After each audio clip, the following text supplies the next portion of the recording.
Hey, hi everybody. You know, sometimes being the big guy on the road has its real positive advantages. This, by the way, is the new HomeTown television mobile truck. Pretty nice, huh? What you're going to find out and shock me, this little baby is made in Noblesville, Indiana. Unbelievable. This is Mark Boice over here at Warner Bodies. Mark, you got the keys for this baby? Roy, I love you, but I'm going to wait till the check clears before I let you drive this puppy. Okay. How about this?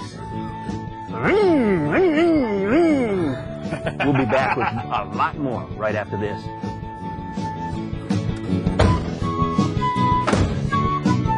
Oh.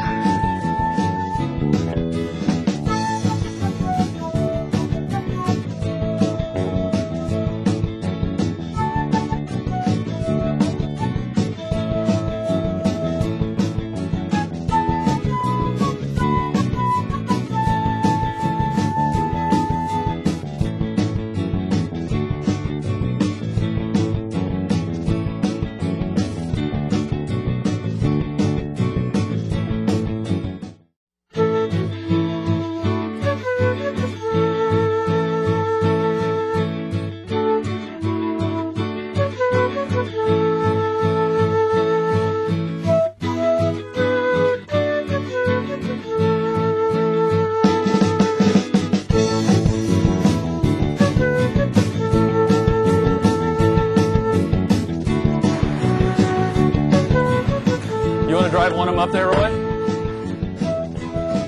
Oh, I don't know. Heck yes! Yeah, this is nice. And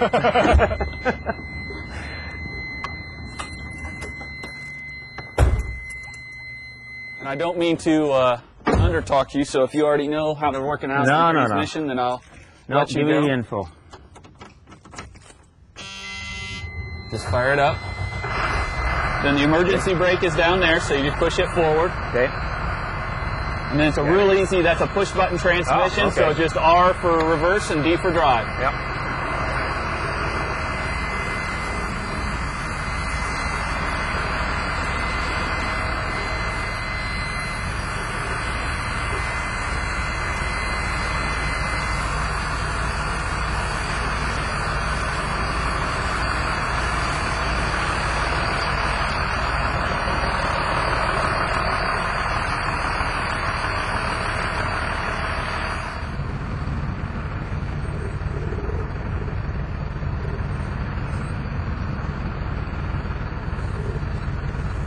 Sweet.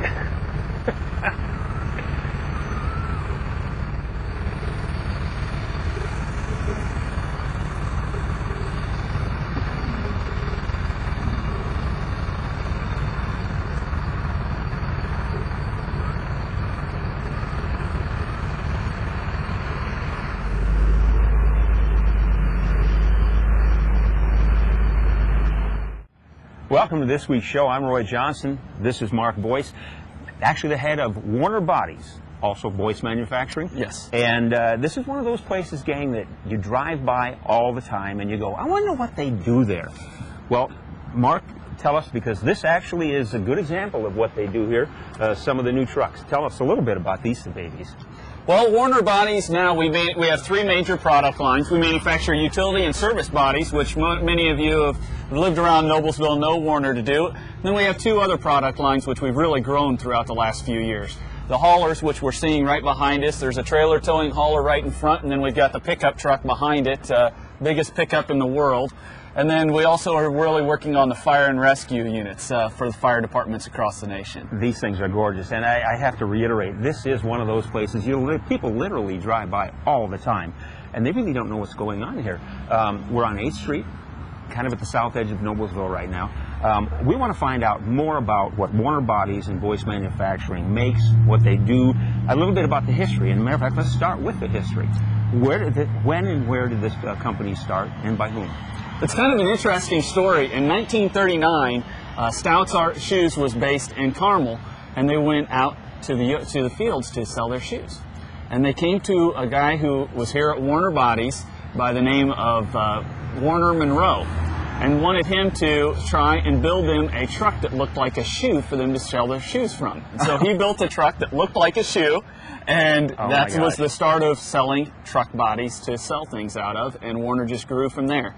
In 1985, my father purchased it from 3 men who were here in Noblesville so that they could retire, and my father took over the leash, and I learned how to weld when I was 8 years old and have kind of worked all my way up, and then went to Indiana University School of Business, and then went to Harvard and came back here and have slowly started taking the business over. And I guess 3 years ago I kind of took over the business from my father. So really, I mean, you've been in this business since you were 8. I remember coming out here when I was 8 and 9 and mowing and welding and a little bit of everything. In fact, I learned how to drive by starting with a stick shift fire truck, mainly because I needed to move them so I could mow underneath them. Oh, so wow. I'd come out here and stay on the property so nobody needs to worry about me leaving and getting on the streets. But I was 8 or 9 years old, moving it to 10 foot so I could mow underneath it and then moving it back. So. Well, that would be the next thing. I'll see some mower blades underneath one of these things right here. So, Mark, thanks. And you know what? Let's go inside and let's talk a little bit more about the company and see what you do and how you do it. Sounds great, Roy. I'd love to do that. Thanks. Mark, we're now in the manufacturing facility, and let's talk about what you make here. Who you make them for example? Are these custom orders? Do you have dealerships that carry this stuff, or what? That's a great question, Roy. Warner Bodies' primary product is utility bodies, and that's probably the best to follow through and to learn about. We get steel, you can see right here, that comes in the flat, and we manufacture it all the way to it being in prime. Then 90% of our product we ship out to, we've got 100 distributors throughout the nation, and actually will paint the product and then install it on the truck for us. And they do it for engineering companies, for utilities, for small government projects, big government projects. Vectran is one of our, we've got an alliance with Vectran, where all of Vectran's bodies are ours, a local company. So that tells you a little bit about our customer base. And you know, I'll give you a little cheat here, because I've seen some of the product that we're going to be looking at ahead of time, and you look at it and go, oh, I've seen this stuff on trucks all over the place. It's amazing you say that. I think the thing that I hear the most from people is they say, we'll sit there and I'll say, now this is what we do. Now, I don't really know exactly what you're talking about. I don't think, and they call me 2 days later, did you just start building them? They're everywhere. I see exactly what you're saying. So You're exactly right. It's so funny the way we just don't notice what we do, and then they see it later on and they're like, oh my gosh, they're everywhere. Yeah. Now, you grew up in Noblesville, and you actually swam in the swim team and everything else, right? We went to Noblesville High School, born and raised here, and then went to college and came back, and I love Noblesville. I would not want to live anywhere else. Well, let's look at more of the manufacturing. Sounds great. All right. All right, where are we headed now, Mark? Headed into the fabrication department, where we start our processes off. Okay. Got our engineers here having a meeting talking about what they're going to be doing. Okay, what are we going to see here? What's I'm looking over here at guy running some push buttons over here. That's right. When we first get a sheet of steel in, we've got 2 shears right over here, and what that happens there is the person will, the user will put it in, and they will actually cut the steel to whatever size is needed. Then our associates take it over. Right over there we've got an Ashimbo turret press, where it will actually punch any holes that are needed into it, any louvers, anything that might be needed. And then we go around and we've got 4 different press brakes where they get manufactured in. You can see we've got a guy right here that is programming the press brake right now so that he can put the part in. We've got back gauges on all of our press brakes, so it makes it really nice. The associate, all he has to do is push the steel in all the way to that back gauge, and then it will actually bend it to that tolerance. Makes it a lot nicer so he doesn't have to get out a tape measure every single time and figure out exactly. Makes it more accurate, a lot easier for him. All right. I think you've explained what the press brake is, because I'm thinking, okay, press brake, what's press brake? But yeah, that's great. What's the next step? Next step then is the welding fabrication. All right, let's take a look. Okay, we're heading into welding. Right. Okay. Now, the plan for these boxes, the containers that we're going to see the welding on, already preset. You've made them all for numerous types of companies and stuff. We have, and 20% of our product is standard, where it's a stock product that fits right on a truck. but about 80% of what we do is custom for the end user. That's kind of our niche in the market. Yeah, that's interesting because you're a custom company. That's right. That's exactly right. All right, let's talk about this then. What's going on here? Okay, after Mike Gross's department in the fabrication got finished, then we're going to bring it over here. We've got Mark is taking each little piece, and it's almost like an erector set. He's got all of the different parts. He's got to glue some shelf clips on, and then he's putting that together. And then they go over here to Gene, and Gene is actually welding up a side pack that's actually the side of the truck. He's going to put all of the toolboxes together, get all that side pack manufactured. Then he's pushing it back to Tom. Tom then is going to grind off all of the sides, just to make it a rough grind to make sure everything looks a little bit better. If any more welds need to be made, make sure he's kind of a quality check. Then he puts on the doors. Now, is everything you work with here steel in? We manufacture steel and aluminum and a little bit of stainless steel. But what do you do with the aluminum? The majority. The aluminum is manufactured in a different department back in the back. All right, I'm getting ahead then. So we'll see that in a little exactly bit. right. Okay. All right. After Tom gets finished putting the doors on, then they get pushed right over here to Neil, and we've got two different jigs where they're actually manufactured upside down so that we can put all of the floor cross members on upside down, and then we tip it right back right side up, and it's ready to go. Wow. Mark, what we've just looked at was a little tough to see because it's a lot of parts, but this is starting to look more like what you see on the outside of a truck. That's right. This is more of a utility body. We've got the floor on it and everything, so it's easier to see. This is our custom body department where we start putting any custom touches to it. Right here you can see this is going to be a crane body. It's got a lot of reinforcements in here that Mike's putting in. We've also got divider trays down here, a master locking system on the back, which actually then you can push that forward and lock all of the compartments then with one master lock. It makes it a lot easier than having to lock each compartment by key. This is a very custom body. We've got a few other ones going through. One over here that's got oxygen acetylene tank compartments so that you can put torch bottles in. That's why it's raised to 64 inches from the standard 40 inches. So this is where the fun stuff begins, when it starts actually taking shape and doing some different things. That is our niche. Yeah. Now, you said this was a very, very custom one, and I don't want to get in too much detail on this, but this obviously is going to hold some compartments for something.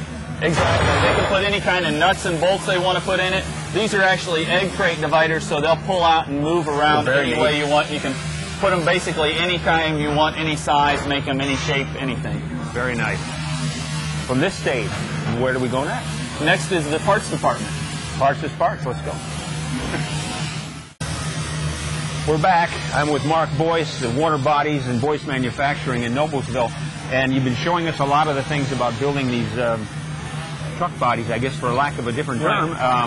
Where are we now? This is parts department? This is our What parts does that department. actually mean?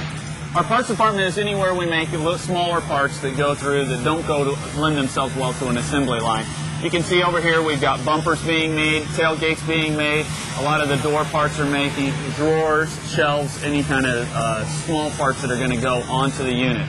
The table over there is extremely important because when I was 8 years old, I learned how to weld on that table, and every summer growing up, I was working on that table. So I never miss mentioning that on a tour. It's the Mark table. It really means nothing to your viewers, but I had to throw it in. All righty. Now, you've talked about a lot of different things here. We're moving on through the process. Let me show you something really cool. We had talked about the aluminum a couple minutes ago. Okay. Here's an aluminum body that's going together. The aluminum bodies don't really lend themselves well to an assembly line, so we actually have this corner where we build them as a job shop. We got Dave and Jay working on them, and Jack Malden's coming up to work here in a minute on them. Now, correct me, you can't weld aluminum like you do the steel. That's exactly right. It's a total different welding process. It takes total different welders. I can't weld aluminum worth a darn. I start burning holes in it. So you don't want to. We don't want you showing us something. You don't want me showing you anything on this. It's also extremely bright with the process that they use. You can really burn your eyes really bad with on aluminum. You can with steel too, but aluminum's even worse. This body right here is going to be going to Altex, which is a company in Indianapolis that manufactures bucket trucks that go up to work on telephone lines and that type of thing. So this is going to have one of those type booms. That's why you can see past Dave here that it's got some steps to go up into it, so you can walk up in to get into that boom. All right. We're kind of are we about at the end of the building of the bodies? You're exactly right. What comes after that? Then we start prepping them for paint and painting them. Okay. Let's do it. Great. You've explained to us that a lot of the painting of these bodies that you guys are making actually gets done after you've shipped them away from here. What do you do here then? That's a great question. One of the things that Warner Body prides ourselves on is making sure we're more corrosion resistant than any of our competition, making sure that there's not going to be rust down the road. We actually have a 5-year warranty against rust protection, which is very, very long time for a unit like ours that's going to get beat up an awful lot. What we do is we'll bring them in, and this is an undercoating bay. We actually hoist the bodies up in the air, undercoat underneath the bottoms of the compartments and underneath the floors, make sure everything looks good under there. Then we bring it down. They come over here. All of the units get personally cleaned with a vacuum, make sure everything looks good. All of the weld splatter, anything is all ground off of it. And then they go to, that's a phosphate bath right over there, that it's going to get washed and phosphate etched just to make sure all of this, if there's any kind of oils or grease on the steel that came on it, then all of that is gone. After that, then it goes back underneath the big 8 flag over there. Make sure that they're going to go through one last quality inspection before it gets primed, and then we got 4.5 paint booths here where they're downdraft paint booths. And something that's interesting, what a downdraft paint booth is, you'll see up on top there's an awful lot of insulation with some air ducts. We've put in air into the paint booth, and we put in twice as much air as what we suck out through the bottom. So that air is clean going in, and it puts a positive charge on the air in there because it's more of it than and so the air is trying to get out. So if there's any dirt in the paint booth, it's trying to get out rather than to stay on the utility bodies. So it gives a much better paint job and paint process. I've seen some things that you do here that I thought, they looked to me like they were painted. But is that just the undercoat, or not undercoating, the primer? The primer? About 10% of what we do is painted here. In fact, the 2 trucks that we saw at the very beginning of the show were finished and painted here. About 90% of what we ship out is going to be in prime, and the prime looks almost like a paint job. In fact, some of our workers, when we first started with Sherwin-Williams, had a difficult time telling the difference between paint and primer. But most of it then, the customer will find out what color the truck is and make sure it matches and paint it then, whether that be in Colorado or on the East Coast or wherever. You ship everywhere, don't you? We've got more to find out from Mark Boice at Warner Bodies. We'll be right back after this. Kind of a maze back here, isn't it? It is a little bit. We are having a big shipping month because of the snow last month. We couldn't get anything shipped out, so. These are pretty much about ready to ship? These will be shipping within a day. If not today, then tomorrow. And how do you ship out of here?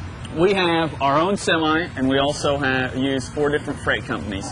You can see here we've got room to back 2 semis in. We've got all of the overhead loading cranes so that we can load them up right in here. Or it's amazing how, since it's been a nice day the last few days, how the guys want to load them outside rather than in here. I don't blame them. Now, most of these are kind of a white or off-white color. I'm looking at one here. This has got to be U.S. military, Army, something. That's exactly right. We've been visiting with Mark Boice, Warner Bodies, manufacturing right here at the corner of 8th and Carbon in Noblesville. And one of those hidden treasures in Hamilton County. Now, Mark, the truck I drove earlier in the show, right. I know that you're not going to let me have that one, but I'm still looking at this one over here. If I were to finish that one, could I maybe get that one? Really? I still got to do that credit check on HomeTown. I got 65 guys here that I got to feed their families. All right. Mark Boice, I'm Roy Johnson. This is Warner Bodies, and another hidden treasure right here in Hamilton County.